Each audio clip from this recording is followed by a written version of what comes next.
Hey traders, welcome to Charts and Coffee. So I gotta tell you a little story. This one is actually, can y'all see that? It's a beautiful mug. I think it's from the folks over at Plant Clay or something like that. I'll have to remember the name, but shout out to Winter. Hey Paul, love the mug. Hope you're watching. It's awesomely a nice small mug, so I'm not over caffeinated with my typical vat of coffee. So I love coffee mugs. Paul, this is one of my favorites. Thank you very much. Okay, so let's get into the morning, right? How's that sound? Let's just dive right into it. We've got a lot to look at. I can see the questions coming in. So let's just do this. If we are looking at, and I'm going to show you here, just the beginning, it's the very beginning of the notes. So my sector secrets folks, shout out. This is the beginning of the notes that you are all going to get when we start our morning of day trades here coming up. So remember, we've got our schedule update with the morning day trading, the first 70 minutes of each morning. My favorite window within my favorite window of day trades. And if you want to know what I've been looking for in my day trades, yesterday in the free video, I walked through the alerts, not the trades. Look, when I walk through setups in the video or when I walk through analysis, these are all things that I've either done, am doing, or am going to do. I don't make analysis on things that are just nice ideas. Yesterday's free trading video over at the Simple Trading YouTube channel, those were not only trades I took, those were trades we alerted out to members, and that's what matters. Who cares if I took a trade if I'm not sharing it with the members? So check that out. It'll give you a really good idea of how I'm dealing with this bullish chop that we now have in the broader averages. So today we had PCE, and you'll see there, I said for all the talk about CPI and this week's GDP and what the heck is recession now anyways, it means nothing. It meant nothing before, gang, from a standpoint of traders and investors. It means nothing. And now it means even less because I guess we're redefining it. Kind of reminds me of when you look up literal, it just kills me to say it. It doesn't even mean literal anymore, right? Literal and figurative were two different words in the English language. Now literal can mean both because we've misused it for so long. Recession now has achieved literal status. So what does it mean? It means nothing. The bottoming process, I've been getting questions about what the bottoming process is. It's on the daily, and it's based on the notion that we are not going to reorganize into a downtrend. And while, yes, of course, we could chop around, it's less and less likely that we're going to retest lows or even take them out. But the main idea is we are much less likely to organize into a downtrend. So that when we say bottoming process, or when I say bottoming process, that's what I mean. I never call a bottom, right? Because unfortunately, what that tends to do is traders internalize that as, oh, we get to buy now. Not necessarily. Just means that we're probably not going to see lower lows in any consistent way any longer, taking out the lows that we already established in June. All right. And if you have any questions on that, every single video through July that's available for free. Gang, you don't even need to be a member. But if you like the content that we have in those free videos that I've shared with you throughout July, you're going to love what we're doing back at the Sector Secrets Mastery. So check that out. And so that's the plan that I have right now. So we have this PCE data out there. Let's talk about what it did earlier today. And, one thing I will say, I have some aggressive trades in gold and in bonds. Bonds, we put on a very small 1.25% risk to the account trade. And then and that was in the 10-year. And then in gold, we did just some GLD trades. I'll talk about those when I see you all in the mastery. From here forward, if I don't get the traction I need by the end of this week, we had the reaction on Wednesday. We had the reaction to the reaction on Thursday. We have PCE, the inflation, the pet inflation number the Federal Reserve loves so much.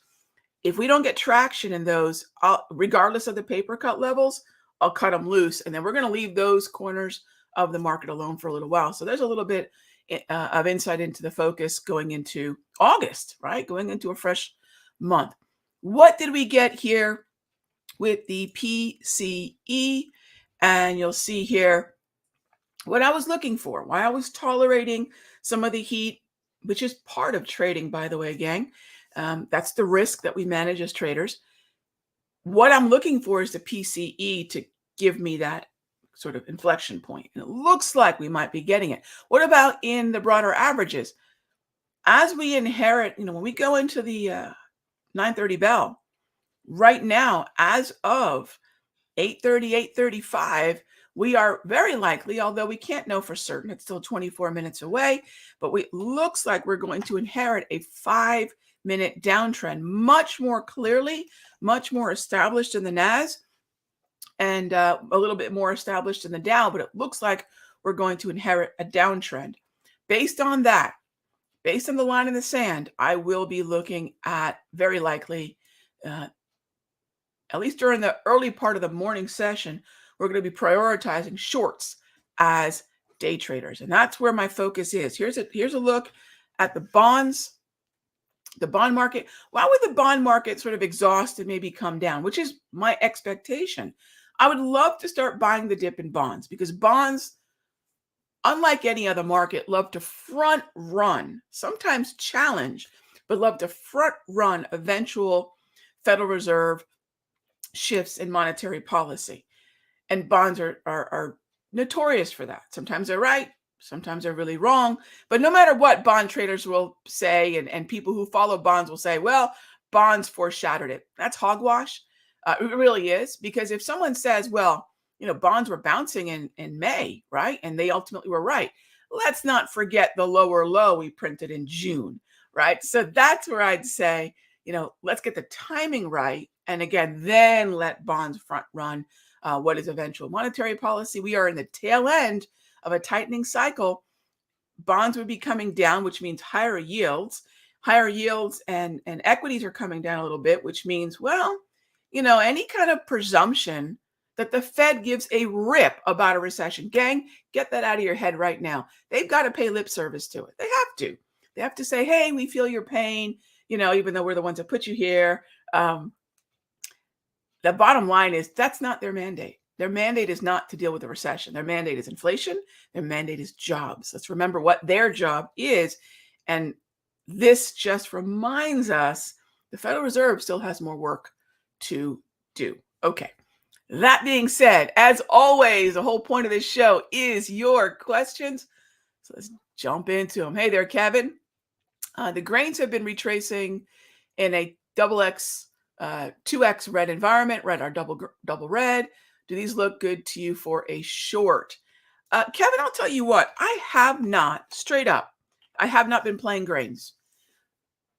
So it would be a little bit, it's not as if I have any skin in this game or that, frankly, I intend to.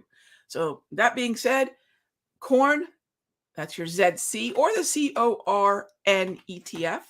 For those of you that do not trade futures, and beans. Yes, they're both double red. Kevin, I'm very mistrustful at the moment of commodities, not because the double red isn't there, and not because we're not below the 200 exponential moving average propulsion. I just don't have a narrative on this that syncs up with the price action. And so I've been leaving them alone. I think a lot of times traders find a trade story, a narrative, and then they have also technicals, but we really need them both, ideally, to dovetail. I don't have that right now. So while I'd say predominantly I'd focus on the short side, I probably will not be playing grains or meats or softs or, frankly, agribusiness.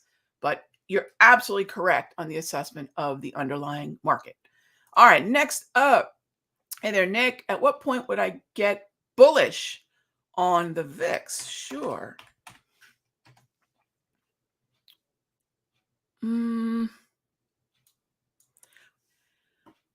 We just took out the Darvis low. And we rolled over to the August contract, by the way, which typically has some volatility as we go from one contract to the next on the future. So that accounts for some of the volatility we see, that contract to contract adjustment. We know we're not in a downtrend, although it's starting to flirt with one, which of course is going to completely bake the noodles of traders out there and analysts out there who have been calling for 39 VIX or whatever hyperbole they've been throwing around. But I'm not going to throw around at 18 VIX either. I don't know that we have an edge. We are clearly on the oversold side of the chart. If we go into double red, there's no more buys. But it's so fresh, it's too soon to say. It's too soon to dismiss the slow stochastic. We need a minor low or an inside candle, and let's use that as a potential setup, which would mean, I would say, keep an eye on today's high, Nick. Keep an eye on the high for today, Friday's candle. It's the end of the month. And then Monday, let's see if we can't take that high out. All right. Okay, let's see. Next up, Ronaldo, thank you. Smash that like button. I appreciate that. I do. Thank you so much. All right, next up is Leah asks, any day of the week with an advantage for 401k long-term automatic buys? I don't do automatic buys, Leah, so I'd be the worst one to ask. I do not. There might be some, if you go back historically, logic for that. If you think about let me just talk probabilities that I embrace and use as a trader and see if this helps. At the end of every month, the last 3 to 8 trading days, it actually really is more last 3 to 8 calendar days, but I look at it from the viewpoint of trading days. We tend to have distributions from investors. They want to pay themselves. So there usually is a little bit of weakness at the end of the month. That's oftentimes some general good timing. Another timing, again, from a trader's perspective, would be let's bring up the calendar here. So there's something called the Pitbull Low, named after the market wizard, Marty Schwartz. His nickname is Pitbull. That's where the Pitbull Low comes from. The Pitbull Low says that we tend to bottom out. I look at it the Wednesday, Friday, the week prior to options expiration. So options expiration was third Friday. That was the 15th this month. I mean, somewhere between the 6th and 8th, we bottom out. So that might be an interesting timing as well. But other than that, I really don't have anything else I could tell you that I've tracked, and I find usually pretty high on the tendency scale over years and years. So that's my contribution there, Leah. All right, next up, my Cessna pilot. On yesterday's video, I talked about an NQ trade. I did. What made me think that trade would be long on a reversal rather than short on a retreat? So we're not using breach retreats throughout 2022. My Cessna pilot, even if you didn't take my last class, watch the webinars. And I talked, I believe, in those webinars about, and we did one webinar and we did a Q&A session after that. I love the way we launched my last class. I hope that it was able to answer the questions most of you had. And one of them was, what about breach retreats, Rog? What's with the slow stow in the HPMR? We're in chop, gang. So I'm not breach retreating this year. I'm focusing on, and actually in any choppy market throughout my career, breach retreats lose a lot of their probability. And then I've had HPMRs and historical volatility data for the better part of 10 years. And I tend to then shift to that type of approach, more of the extremes. So trend following still works. And those hourly price movement range, time and volatility zones, coupled with a V-score or coupled with the slow stochastic that I show you all how to set up, that's been what we've been focusing on throughout 2022. And this is not just a 2022 thing. This is a choppy market is on the daily thing, right? In uptrends, breach retreats are brilliant, and downtrends, they're still effective, but in chop, they lose probability. And these are the advantages, by the way, gang, of me sticking with the process, sticking with the same tools, and having been a trader for 3 decades. And there is something to be said about having gone through multiple seasons of trading behavior, having tested the indicators that I share with you all through multiple seasons of trading behavior. Not, hey, I just cooked this up 6 months ago kind of thing, which I find really not ever going to map to being anything but a guinea pig for you. And I won't turn you all into guinea pigs. I think that I've got to be the guinea pig. I've got to come forward with an indicator that I've tested that at least reaches 6 months to a year is my minimum. I've never released an indicator that's actually been less than multiple years, although 6 months is my most intensive testing time, but it's usually multiple years. And then it's got to achieve a certain win rate. And then I have possibly something to share with you all. HPMRs, they've been in the works for 10 years. So, I hope that makes sense. Breach retreat is a classic pit trading timing and zone phenomena, but in chop, I have found over the decades, it just doesn't work as well. Okay, next up, Tim, thanks for the follow-up video to light at the end of the bottom. Yes, what is my top macro book or website for traders? I don't have one, Tim. I don't have a top macroeconomic book, really. There's some cool things that are sort of macroeconomic history, like the Holy Grail of Macroeconomics, which studies Japan.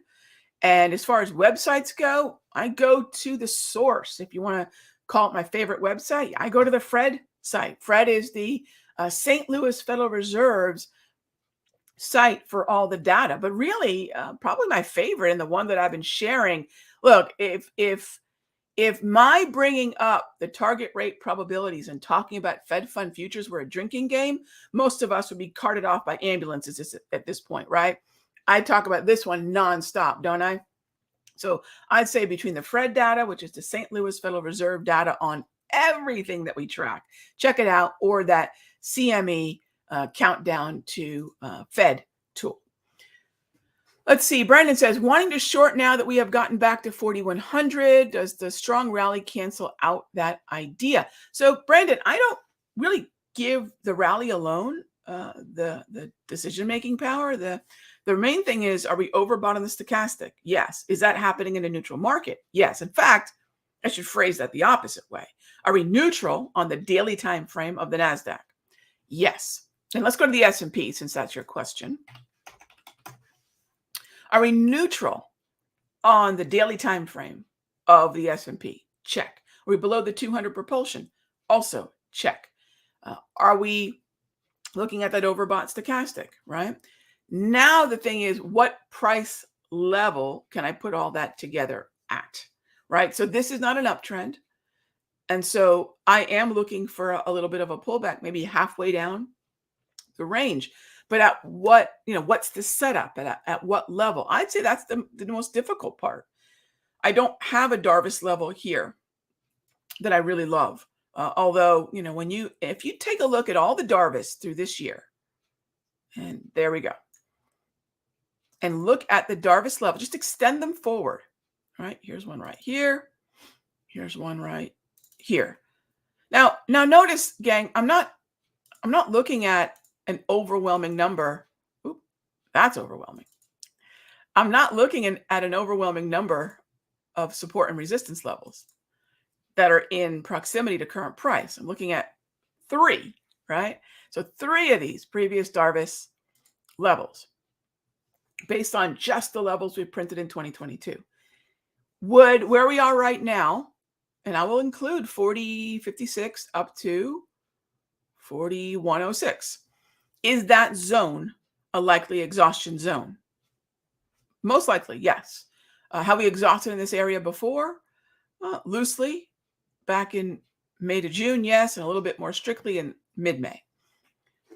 If I can put the price levels in play in such a way that I know where we've exhausted before, because remember, Darvis 2.0, this indicator that I share with you all for free over at countdowntrader.com, this looks at previous highs and lows. The whole idea of when I look at the swings, right, of the minor highs and minor lows, which are the pattern within the pattern of a Darvis box, we're looking at previous support and resistance and mapping that forward. And this is unique. Most support and resistance, like a trend line, is a projection. Fibonacci is a projection. Most support and resistance ends up being, well, this is what could happen when we get to that level, as opposed to what Darvis 2.0 gives me, which is, Rog, this is what did happen the last time we got here. So I'm a big fan of using previous support and resistance, using the swings of the minor highs and minor lows as the way to automate support and resistance. Throw the neutral market trend in there, throw that stochastic. Yes, I am looking for an overbought zone because this is still not an uptrend. All right. So I hope that makes sense. The market has been responding to. So Marcus, no, I actually don't believe the market's getting ahead of itself. It's just reacting very, very strongly to something it should be reacting to. It's two things macroeconomically. Gang, I've been telling y'all for a while. I even dedicated a video to it. Earnings don't matter. Earnings are a very cool volatility catalyst. Volatility is opportunity, opportunity for traders, right? But it's not an macroeconomic catalyst in any way, frankly. It reflects macro. It doesn't affect macro. And then I've said, look, does it matter? Does GDP and recession really matter? Not when we keep messing around with what it actually means. It's really meaningless. It was meaningless before, quite frankly. Now it's really meaningless because it's literally meaningless. My little rant about the word literal being redefined. And now, what are we dealing with? Is it an overreaction? I really don't think it is. We are expecting less hiking from the Federal Reserve. So say the target rate probabilities in the Fed fund futures, and it's likely to end sooner. November, maybe, but December, most likely. Stocks love fewer hikes and hikes that end sooner. And so when I look at that cumulatively, it's no surprise to me that we're seeing bond yields trying to move higher overall, and the equity market's really loving what information they seem to be gleaning from Fed action and Fed messaging, and how that's then represented with the Fed fund futures and this target rate probability data. So this is why I keep coming back to that. There is no macro that is more important than this, because it reflects with the best clarity what the Federal Reserve is saying and doing right now. All right. So as always, gang, thank you so much for being a part of Charts and Coffee. And I will see you all on Sunday for our report show at 6 p.m. right here at the Simpler Trading YouTube channel. In the meanwhile, if you have any questions on what we've been discussing, been very consistent about the messaging throughout the month of July. Check out the free videos that I've posted back at the Simpler Trading YouTube channel, and it will, kind of fill in the blanks for maybe some of you who are just catching up to the narrative that I've been describing throughout July. All right, gang. As always, thanks for your time. I'll see you on Sunday. Be good to each other.